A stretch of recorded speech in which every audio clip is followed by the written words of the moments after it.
ఒకానొక వైద్యుడు వైద్యం చేస్తూ ఉండగానే ఆ వైద్యుడు కువైద్యుడు, వైద్యం తెలిసినటువంటి విషయం కాదు, ఏదో వైద్యం చేస్తున్నాడు, ఉండేవాళ్ళు ఉంటున్నారు, పోయేవాళ్ళు పోతున్నాడు, ఎక్కువ మంది చనిపోతూ ఉంటే అక్కడికి ఒక సంస్కృత పండితుడు వచ్చి ఆయనకి నమస్కారం చేస్తున్నాడు. ఏ విధంగా వైద్యరాజ నమో నమః యమరాజ సహోదర యమస్స హరతి ప్రాణం వైద్య ప్రాణం ధనాన్ని చేశారు. అంటే ఆ భాషలో ఉన్న గొప్పతనం. వైద్యుడు యముడైతే ఒక ప్రాణాన్ని తీసుకుంటాడు, స్వామి మీరు ప్రాణాన్ని ధనాన్ని రెండు తీసుకుంటారు, మీకు నమస్కారం అని చెప్పని వైద్యుడు నమస్కారం చేశారు. అంత సౌందర్యమైనటువంటి భాష, అటు చతురత్వంలోనూ ఇటు సౌందర్యంలోనూ, ఆ తర్వాత ఇంకా సంభాషణలోనూ, తదుపరి దేవతలను ప్రార్థించుకోవడంలోనూ అనేక విషయాల్లో ఈ సంస్కృత భాష చాలా గొప్పది.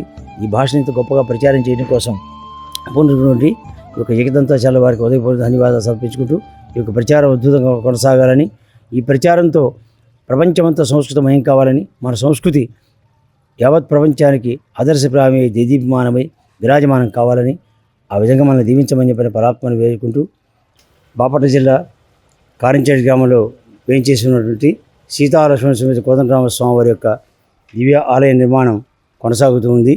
ఈ సందర్భంగా ఏకదంతాచార్యుల వారు స్వామివారిని దర్శించి వారి యొక్క ఈ సంస్కృత భాష ప్రచారాన్ని గురించి అద్భుతంగా ప్రచారం చేస్తూ యావత్ ప్రపంచంలో కూడా మంచి గుర్తింపు తెచ్చుకొని ముందుకు సాగుతున్న తరుణంలో ఇక్కడ అర్చక స్వాములైనటువంటి మమ్మల్ని ఈ సంస్కృత భాష యొక్క గొప్పతనాన్ని వివరించమని చెప్పిన కోరగా ప్రసంగించడం అయింది.